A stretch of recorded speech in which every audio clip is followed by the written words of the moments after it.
Stay out, poo old hag. Go somewhere else. My mom and I encountered an annoyingly boastful banker while staying at a hotel. The moment she saw us, she hurled these insults and even threw tea at my mom. Moreover, this banker has been rude to us before. Driven to the edge, my mom finally snapped and took drastic action. My name is Angela. I'm a 36-year-old office worker this year. I was born to a dad who ran a restaurant and a mom who supported him.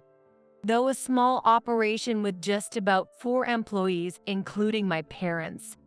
We struggled to stay profitable, barely making ends meet for some months. My dad was a man who cared deeply about his ingredients and spices, which were always expensive. With a small customer base due to our limited seating, our daily profits were inevitably low. Then came the hikes in material costs, utilities, and labor, making it even tougher to keep the restaurant afloat. However, my dad's cooking was extraordinary. His beef stew was particularly spectacular. I've never tasted anything better. And so, his dishes had a loyal local following. Despite the constant requests from his fans to keep the flavors unchanged, my dad never compromised on the quality of his ingredients. Even so, my dad spent many nights developing affordable dishes as he saw the restaurant situation worsening. While my mom came home to take care of me, she often returned to the restaurant when my dad was unusually late. Your dad's passion for cooking is intense. He won't take a break, no matter what. I'm worried he might collapse. Unfortunately, her fears were realized. My dad passed away from overwork when I was in my second year of middle school. He was found alone in the kitchen by my mom, who went to check on him as usual, but it was too late to save him. I wish I had stopped him. Even though my mom blamed herself for a while after his death, I never thought it was her fault. My dad was stubborn and passionate about his craft, and he wouldn't have listened anyway. Moreover, he had left behind his recipes. His life's work in cooking could still be recreated. My dad would be happy to know his cooking lives on, even if he's in heaven. He wouldn't want mom and me to be sad forever. I often comforted my mom with these words. Indeed, my dad used to say, "Don't mope around. Life is all about taking action."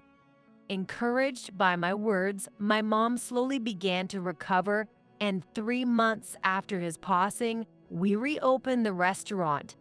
While my mom mainly handled the service, she was also skilled in the kitchen and well-versed in my dad's culinary ideals. Thanks to his recipes, we could replicate his flavors. While profits were still modest, our loyal customers helped keep the business alive, which was a blessing. Since high school, I've often helped in the restaurant and still work with my mom today. Although our roles have changed over time, we live together and remain a strong mother-daughter team. However, we recently encountered a troubling individual. Her name is Emma. Emma works at a branch of a major bank and has an awful attitude. When my mom and I visited the bank, Emma was at the counter. Standing nearly 6 feet tall, she had a model-like figure and was beautiful, but my first impression was not good. It was because she seemed to be sizing us up. Oh, what can I do for you, Grandma? Is this lady your companion? Her first words were condescending, and both my mom and I were taken aback. Emma smirked at my mom's attempt to deposit her $2,000, which she had saved as pocket money, into a bank account. Only $2,000, huh? Can you even live on such a small amount? Well, yes, sort of. My mom replied, visibly upset. Just for the record, that wasn't all of her savings. She recently started saving money secretly and it piled up more than I expected. I reconsidered keeping too much cash at home as it seemed unsafe, so I decided to deposit it in the bank. Really? There's no reason for a bank teller I've just met to make snide remarks.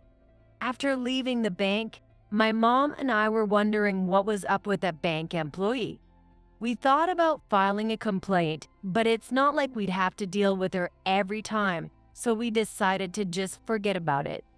However, a week later when I visited the same bank again, I ran into Emma again. This time, she was glaring at a tiny old lady, barely 5 feet tall, standing her ground. Come on, why don't you get it? She scolded harshly. The old lady awkwardly bowed her head. I'm sorry, I'm just not good with machines. Yet it seemed Emma was not in a forgiving mood. Apologies won't calm me down. Give me back my time. She ranted, seemingly threatening the old woman. I felt I should intervene, especially since the scene reminded me of my mom, but they were in a secluded corner of the bank, away from the main counter. It appeared the other bank employees hadn't noticed. Compelled by the resemblance to my mom, I stepped in between them. Is there anything wrong? Though I merely asked, I did nothing to provoke further. However, Emma seemed very displeased by my intervention, glaring at me fiercely. You're an outsider, aren't you? Don't butt in. Despite her harsh words, I controlled my anger. I noticed some commotion. What seems to be the issue? It's not just something I, a graduate of a top university, taught her, yet this old lady can't even operate the ATM. After calming down Emma and listening to her, it turned out that the old lady had asked her for help with the ATM. Reluctantly, Emma showed her, but since the old lady was not tech-savvy, she messed up the operation. That's when Emma dragged her to this inconspicuous spot and started yelling. Honestly, I think Emma is at fault. People who are not familiar with technology obviously use banks too, and supporting such customers is part of their job. The old lady meant no harm and even apologized, so there was no need for such blame. However, I knew it wouldn't make sense to say this to Emma. Then I'll call someone else to help her. Ignoring Emma's protest, I fetched another male bank employee and returned to the original spot. He apologized to the old lady and forcibly made Emma apologize as well, probably her supervisor. Emma apologized very reluctantly, so it's likely he was her boss. Thanks to the male employee, Emma was sent back to the counter, and the old lady successfully operated the ATM. Thank you, I'm really relieved you came along. The old lady thanked me as she was leaving, so it seemed my interference was not unwarranted. I also spoke to the male bank employee, who mentioned that Emma frequently caused such troubles. I keep advising her as her supervisor, and she does listen to the branch manager, but she rebels often, using her elite university background as an excuse. He looked quite exhausted. Certainly, having such a person as an employee must be stressful. Feeling sorry for him, I finished my business and left the bank. When I told my mom about the incident at the bank, she was incredulous. She shouldn't do customer service. If it were me, I'd consider firing her. My mom and I didn't want to see Emma anymore. On a certain day, to celebrate my mom's 60th birthday, we went to a luxurious hotel. This hotel was a place my mom had long wanted to visit, and it was a surprising coincidence. The hotel was a traditional American-style house, both beautiful outside and inside. I was very excited, and it seemed my mom was happy too. I'm glad to come with you. Thank you, Angela. After we put down our bags in the room, we went to see the hotel's garden. It's said to be the main attraction of this hotel, and it truly is beautiful and serene. There was no one but us, and the occasional bird call calmed me. It was already late afternoon, and we were tired from traveling, so we decided to relax here for a bit. This garden is boring. But then, out of nowhere, a voice shattered the calm. Turning towards the voice, there was Emma. She was drinking a cup of tea, glaring at the garden. I was disappointed to learn that she was staying here. My mom looked displeased, too. Wow, there's that annoying lady from the bank. I hoped she wouldn't bother us, but Emma noticed me. Though I hadn't done anything to her, it seemed she remembered it differently. As these thoughts crossed my mind, Emma approached me. Why are you here? I was finally relaxing and you ruined it. I'm on a trip with my mom. Please don't bother us. I tried to distance myself from Emma, but it was ineffective. Well, what a miserable old hag. You know this is a luxury hotel, right? You're totally out of place. She mocked my mom. It seemed Emma had forgotten about my mom, but of course, my mom remembered what had been done. It looked like she was truly fed up with Emma's attitude. I don't need to bother with you. So, you enjoy your trip. Let's go back to our room. And she started leading me away. However, Emma didn't like that either. I, a graduate from an elite university, am talking to a poor person and you ignore me. Then take this. The next moment, Emma threw the tea in her cup at my mom. The tea was steaming, so it must have been quite hot. It got on my mom's clothes, thankfully not burning her, but it was an unforgivable act. What are you doing? Apologize now. I protested, but Emma just laughed it off. Who old hags shouldn't come here. Go somewhere else. And with that insult, my mom finally decided to take action. Enough. Just wait a moment. My mom snapped, pulling out her smartphone and making a call. Who are you calling? Planning to bring your poor friends. Emma continued to mock, but my mom ignored her and explained the situation on the phone. After finishing the call, she glared at Emma. I've just called your boss, so wait right here. Don't you dare run away. Her voice was calm, but her eyes were filled with anger. Yet Emma didn't seem intimidated, almost pleased. Oh, my boss is around here, huh? I'm used to handling him. I'm not worried even if he scolds me. Emma was probably imagining the male bank employee who dealt with the old lady before. She completely underestimated her supervisor, which I found despicable, but I was thinking of something else. Could it be that the person my mom called isn't the bank employee? Actually, staying at this hotel was a coincidence. So, the person my mom called might be. Lost in thought, I was startled when a well-built elderly man with gray hair approached us. Sorry to keep you waiting. I apologize for the inconvenience. Thank you for coming on such short notice. We really needed to consult Emma. My mom bowed politely to the man, and I followed her lead. Meanwhile, Emma stood there with her mouth wide open. Did you call the branch manager? Yes, the person my mom had called was the branch manager, James. He was also staying at this hotel on the same day as us.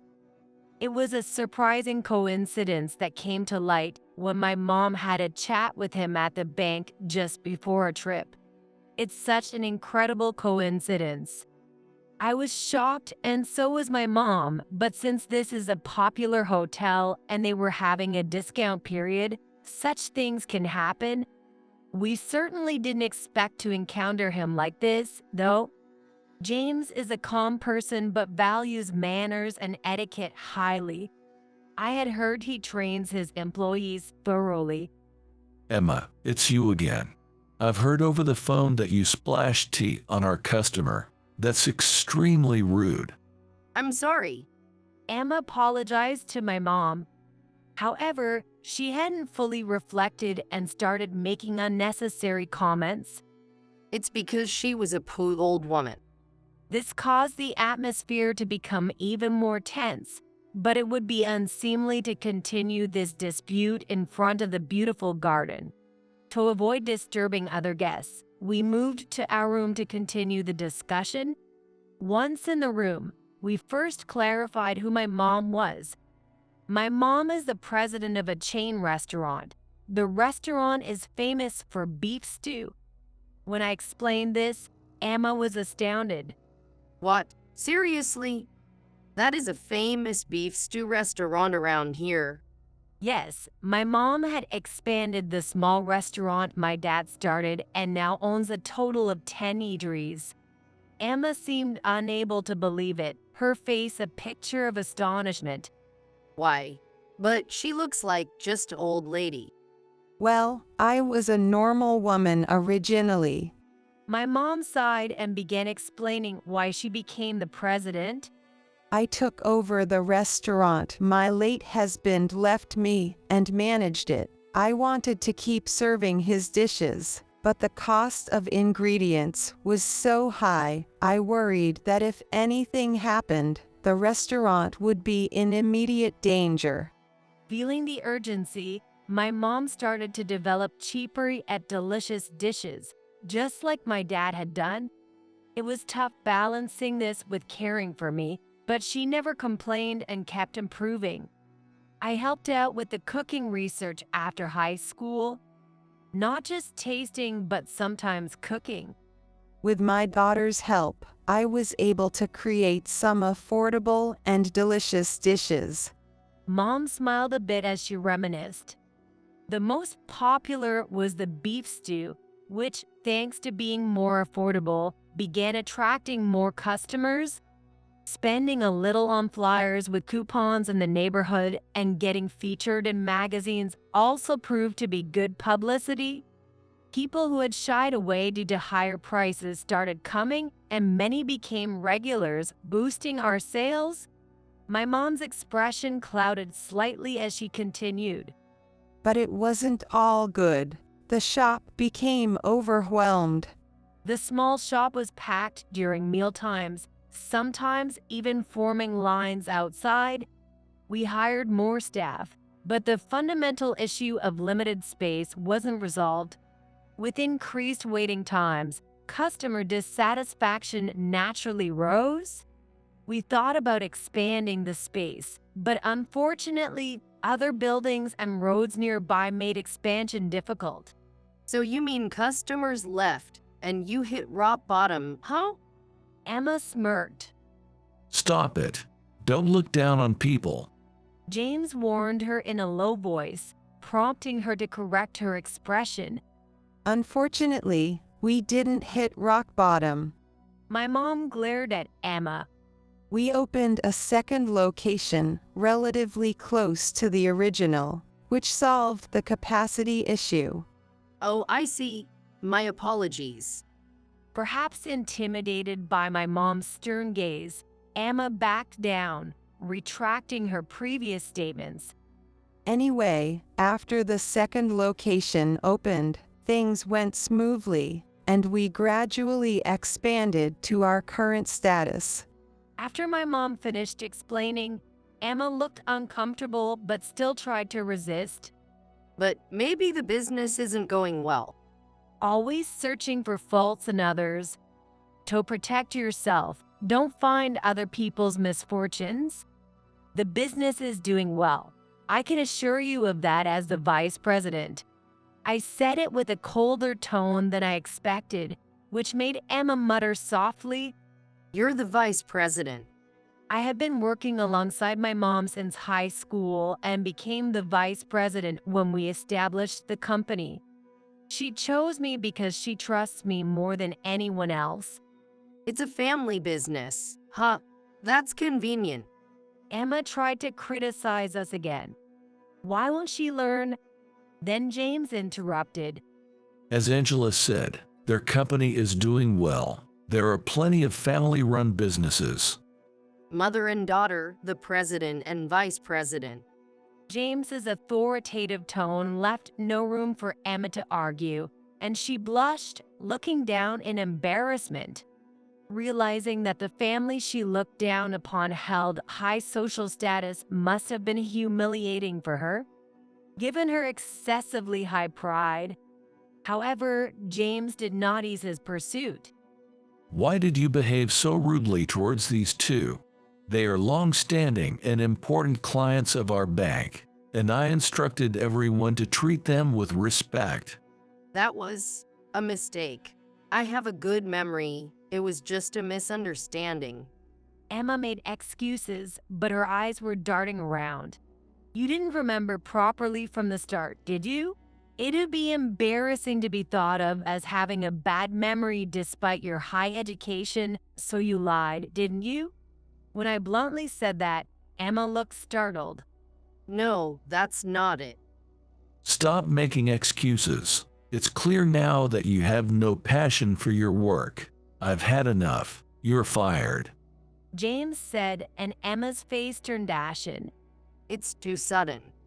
No way. You've had unexcused absences, tardiness, and you've been rude to other employees and clients. Too much misconduct. Emma looked utterly despondent. How can this be? I have debts. If I'm fired, I'll have no income for a while. It's not a good look for a bank employee to be in debt. There are other jobs out there, aren't there? You graduated from a top university. There should be plenty of opportunities for you, I said, and James nodded. Banks require a high level of trust. We can't keep someone as disrespectful as you any longer. Why would you come to a luxury hotel if you have debts? Even if there's a discount, it's still pricey. My mom pointed out, and Emma murmured, I wanted to brag on social media. I've had trouble making friends since I was a child. They said terrible things about my personality or just my grades. Emma spoke as if the world was against her, but honestly, if she were a classmate, I would want to keep my distance. She probably harassed her classmates as well. Thinking about this made it clear why Emma was so immersed in social media. You have no real friends, so you tried to connect with people online? Yes, on social media, I don't have to meet people in person and can block those I dislike. It was easier to pretend to be nice. Emma wanted to connect with more people online to be fawned over, so she bought luxury items to pretend she was wealthy. That way, some people did fawn over her, and she really enjoyed it. But once you start pretending to be a celebrity, you have to keep it up. Emma could have just quit social media and fixed her personality, but it seemed she didn't want to let go of the place she had found for herself.